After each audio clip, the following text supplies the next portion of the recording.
Today we're going to have a bit of fun looking at different race predictions across 5k, 10k, half marathon and full marathon distances.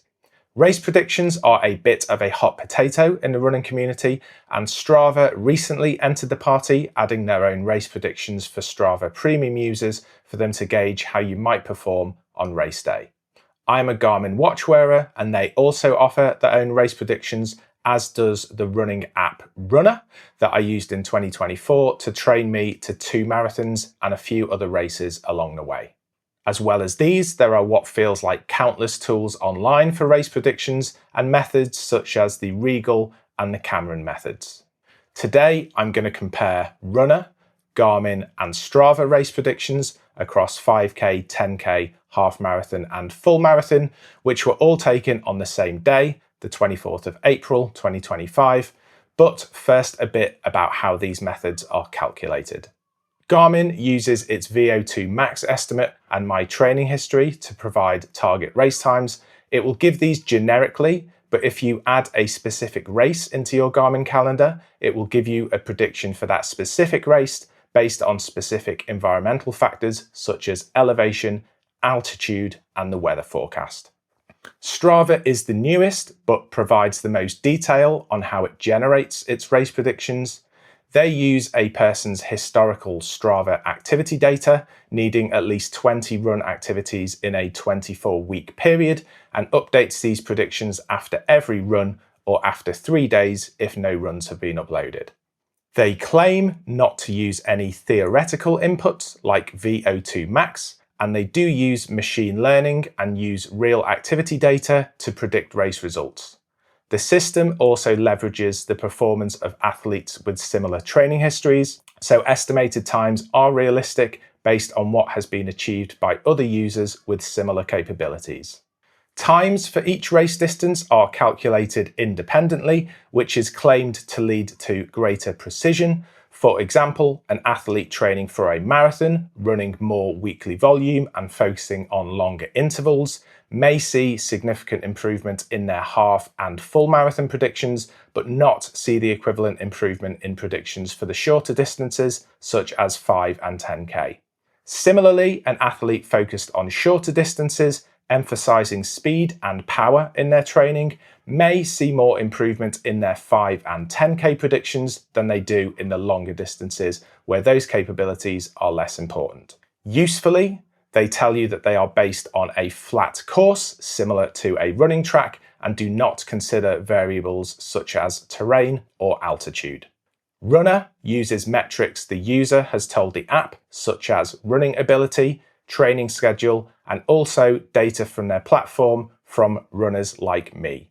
It is the only one of the 3 examples that takes a recent user inputted PB across either 5k, 10k, half or full marathon to generate its predictions.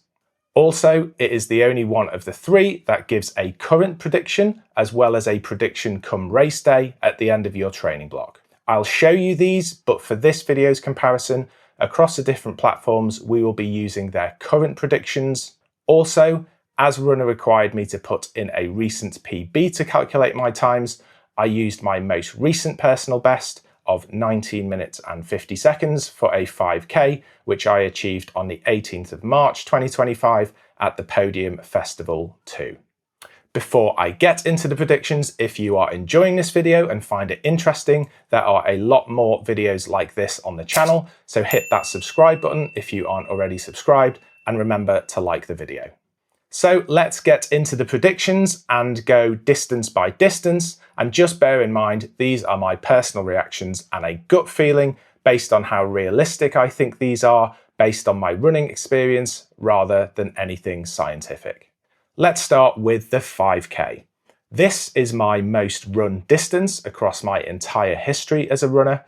I run a 5k generally at least once a week as part of parkrun here in the UK. Sometimes I'm pushing to my limit and sometimes I'm taking things a bit easier. So the 5k times: RUNNA 19 minutes and 50 seconds based on my PB, Strava 20 minutes and 29 seconds, and Garmin 19 minutes and 22 seconds. Okay, so for this distance, Runna is cheating a bit because that is the most recent PB I put into the app for it to generate my predictions. But the downside of this is that I would say a PB in the last 2 months is still recent, but it's not necessarily how I feel today. Runna has a lot of my historical data from when I started using the app in December 2023 and still collects my data today, despite not being a current subscriber. So to not use this historical data feels perhaps a little bit flawed. Having trained for 8 weeks specifically for my 1950 5K PB, which is now a few weeks ago, my training recently has focused more on longer distances as I shift my focus towards half marathons currently and building towards marathons in the second half of the year. I haven't been putting in as much speed work over the last few weeks, and I've likely lost some of that top end pace. So Garmin's prediction of a 1922, nearly 30 seconds faster than my recent lifetime 5K PB, feels wildly optimistic, given 1950 was my absolute max best performance in ideal conditions just a few weeks ago. So let's rank Strava first, Runna second, and Garmin third for the 5K. We aren't taking this into account today, but Runna estimates by October my 5K time will be 18 minutes and 5 seconds. On to the 10K. Runna is 42 minutes and 10 seconds, Strava 43 minutes and 25 seconds, and Garmin 41 minutes and 54 seconds. Keeping the mindset that these are the times these apps think I can achieve today, I once again think that Garmin is being rather optimistic here. 41.54 would be an 83-second PB on my lifetime PB of 43 minutes 17, which I set in summer 2024. So mentally and physically, I just think that is a bit of a stretch for where I'm at today. Runna would shave 67 seconds off my lifetime PB, which doesn't feel achievable today, but with a focus on 10K training, I think could be achievable in the not too distant future. Once again, I think Strava takes the win here. 43.25 is 8 seconds slower than my lifetime PB, and I don't currently feel in the optimum condition that I did in summer 2024, but I still think achieving that time today might be a little bit optimistic. So let's rank Strava first, Runna second, and Garmin third for the 10K. And just to let you know, by October, Runna estimates my times for the 10K will be 38 minutes and 20 seconds. On to the half marathon. Runna is 1 hour 35 minutes and 39 seconds, Strava 1 hour 38 minutes and 30 seconds, and Garmin 1 hour 35 minutes and 13 seconds. Being completely honest, all of these predictions feel pretty optimistic. My unofficial half marathon PB is 1:43.18, with an official one being 1:45.05, both run during my Paris marathon training block last year. I'm running the Hackney half marathon in a couple of weeks, and my target for that is 1 hour and 43 minutes, which would give me a new lifetime PB. But based on these predictions, perhaps I'm not being ambitious enough. My 1:45.05 was actually a pretty tough course in Carsington Water. It was essentially a trail half marathon with about 200 meters of elevation, and I pushed myself to the absolute limit. Strava's prediction is a 4 minutes 40 kilometer average pace, which perhaps is what I should aim for, and just hope that the wheels don't come off. I guess weather conditions might be a factor, as Hackney Half is a notoriously hot race. Runna and Garmin are basically in the same ballpark here, chopping about another 3 minutes off the Strava time, which, having never even run the Strava time, do feel wildly optimistic around a 4 minutes 32 pace, which I'm really unsure I could maintain for the distance. So here I'm going to rank Strava first and Runna and Garmin joint second. By October, Runna estimates that my half marathon time will be a 1 hour 26 minutes and 31 seconds. Finally, the marathon distance. Runna 3 hours, 29 minutes and 36 seconds. Strava, 3 hours, 55 minutes and 46 seconds. And Garmin, 3 hours, 31 minutes and 43 seconds. So this is interesting. In 2024, I ran 2 full 16-week marathon training blocks for an April marathon in Paris and October in Chicago.